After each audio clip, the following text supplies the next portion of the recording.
حدیث نمبر 174 174 حدثنا محمد بن المثنى قال حدثنا محمد بن جعفر قال حدثنا شعبة عن عمرو بن مرة عن مرة الهمداني عن أبي موسى الأشعري رضي الله عنه عن النبي صلى الله عليه وآله وسلم قال فضل عائشة على النساء كفضل الثريد على سائر الطعام.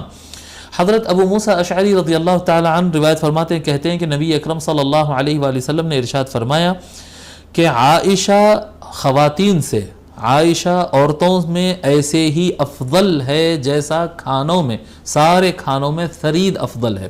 ثرید کہتے ہیں یعنی ایک شوربہ بنتا ہے، سالن کا پتلا سالن بنتا ہے، روٹی کو چور دیا جاتا ہے، باریک پتلے روٹی پکائی جاتی ہے اور اس کو چور دیا جاتا ہے، اس پر شوربہ ڈال کر وہ تیار کیا جاتا ہے. ثرید ہے، ایک طریقہ ہے عرب کے کھانے کا. ہمارے یہاں بھی بنتا ہے ثرید، ہم ہندوستان میں بھی ثرید بناتے ہیں، لیکن ایکچوئل ویسا نہیں بنتا جیسا وہ لوگ بناتے ہیں.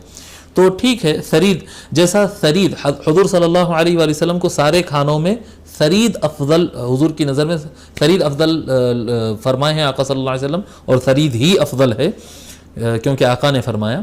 تو جس طرح سے سارے کھانوں میں ثرید افضل ہے، اسی طرح سے ساری عورتوں میں ام المؤمنین عائشہ صدیقہ رضی اللہ تعالی عنہا افضل ہے. ٹھیک ہے.